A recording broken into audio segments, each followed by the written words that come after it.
All Tripura সমগ্র শিক্ষার ministerial স্টাফদের রাজ্য সম্মেলন। এই সম্মেলনকে সামনে রেখে আমাদের ত্রিপুরা সরকারি কর্মচারী সংগঠনের পতাকা তোলে এই সমগ্র শিক্ষার যারা মিনিস্ট্রিয়াল স্টাফ তারা এসে রাজ্য সম্মেলন করছে। এখানে উপস্থিত রয়েছেন আমাদের ফেডারেশনের মাননীয় সভাপতি সঞ্জীব চক্রবর্তী মহোদয়, অল ত্রিপুরা এমপ্লয়িজ ফেডারেশনের মহাসচিব দীপক দাস এবং আমাদের ফেডারেশন ইনচার্জ সেক্রেটারি সুভাষ সূত্রধর, অল ত্রিপুরা এমপ্লয়িজ অ্যাকশন কমিটির সেক্রেটারি জেনারেল আমাদের বিশ্বজিৎ দেব এবং আমাদের স্বাস্থ্য বিভাগীয় কর্মচারী সমিতির অতিরিক্ত সাধারণ সম্পাদক মৃণাল আচার্য এবং আমাদের ইপিএফ পেনশন অ্যাসোসিয়েশনের চেয়ারম্যান এবং খোকন দেবনাথ এবং আমাদের ফার্মাসিস্ট অ্যাসোসিয়েশনের সাধারণ সম্পাদক জয়ন্ত বিষ্ণু রায় সহ অন্যান্য নেতৃবৃন্দ এবং আজকে সমগ্র শিক্ষার যারা মিনিস্ট্রিয়াল স্টাফের সভাপতি সম্পাদক। মূলত হচ্ছে আপনারা জানেন এই সমগ্র শিক্ষা যারা মিনিস্ট্রিয়াল স্টাফ, বিশেষ করে আসাম, পাঞ্জাব, মণিপুর, সিকিম সর্বত্র তাদেরকে নিয়মিত করা হয়েছে, কিন্তু ত্রিপুরার যে তা ব্যতিক্রম, সেটাই মূলত দাবি। এই আমরা আজকে তাদের এই দাবির প্রতি পূর্ণ সমর্থন জানিয়ে রাজ্য সরকারের কাছে আমাদের প্রার্থনা থাকবে, আমাদের নিবেদন থাকবে যে তাদেরকে যাতে আসাম, পাঞ্জাব, মণিপুর, সিকিম, হিমাচল প্রদেশের মতো আমাদের ত্রিপুরা রাজ্যের সমগ্র শিক্ষার মিনিস্ট্রিয়াল স্টাফদের নিয়মিতকরণ করা হয়। তাছাড়া তাও আপনারা জানেন ডিএর ক্ষেত্রে তারা অনেকটা বঞ্চিত হয়েছে এবং ডিএ রাজ্যের সরকারি কর্মচারীর মতো টাইম টু টাইম ডিএর ক্ষেত্রেও একটা বৈষম্যতা রয়েছে এবং তাও জানেন যে তাদের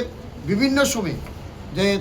তাদের নিয়মিত করার বিষয়টা নিয়ে আমরা বিভিন্নখানে কথা বলেছি, কিন্তু ইনক্রিমেন্টের বিষয়টা গত বছর আমরা তাদেরকে পরিষ্কার করেছি এবং আমাদের শিক্ষা দপ্তর থেকে তাদের ইনক্রিমেন্টের বিষয়টাকে আমরা সেই দাবিটা তাদের কাছে প্রস্তাবন করার পর তারা সেটাকে মেনে নিয়ে তাদেরকে সেভাবে ইনক্রিমেন্ট দেওয়া হচ্ছে।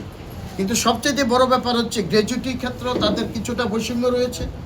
এবং সেক্ষেত্রেও যাতে সরকারি কর্মচারীরা গ্র্যাজুইটি পায় সেটাও তাদের দাবি রয়েছে। তো সবচেয়ে মূলত দাবি হচ্ছে যে তারা সমগ্র শিক্ষার অফিসিয়াল স্টাফরা রাজ্য সরকারের মিনিস্ট্রিয়াল স্টাফ থেকে কোনো অংশে কম নয় এবং সমস্ত শিক্ষা দপ্তরে যেভাবে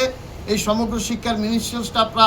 তাদের কাজ চালিয়ে যাচ্ছেন এবং আমরা লক্ষ্য করেছি যে রাজ্য সরকারের যারা মিনিস্ট্রিয়াল স্টাফ তাদের থেকে তারা আরও অতিরিক্ত বেশি কাজ করছেন এবং তাদেরকে দিয়ে বিভিন্ন প্রজেক্টও কাজ করানো হচ্ছে। তো তাদের বিষয়টাকে সবার আগে অগ্রাধিকার দিয়ে তাদের নিয়মিত করার বিষয়টাকে রাজ্য সরকারের কাছে আমরা আবার দাবি রাখবো এবং আমরা আশাবাদী রাজ্যের মুখ্যমন্ত্রী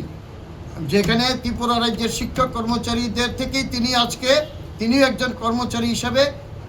বড় ধরনের কর্মচারী হিসাবে উনি একজন ডক্টর ছিলেন, উনি সেই বিষয়টা প্রতিস্থাপন করলে আমার মনে হয় উনি মনোযোগ সহকারে তাদের বিষয়টাকে অগ্রাধিকার ভিত্তিতে তাদেরকে নিয়মিত করার ব্যাপারে তিনি হস্তক্ষেপ করবেন এই দাবি করছি এবং আগামী দিনে আজকে এই সম্মেলনের পরে আমি আশা করব এই মিনিস্ট্রিয়াল স্টাফ যারা আছেন সমগ্র শিক্ষা সকলেই একটা পতাকার তলে আসবে এবং ঐক্যবদ্ধ হবে এবং 2028-এর বিধানসভা নির্বাচনের আগে আমাদের সরকার থেকে প্রতিশ্রুতি আনতে আমরা বাধ্য করব যে তাদেরকে যাতে নিয়মিতকরণ করা হয়, সেই ব্যাপারে অগ্রাধিকার পায়, সেই ব্যাপারটা আমরা সরকারের কাছে প্রতিস্থাপন করব।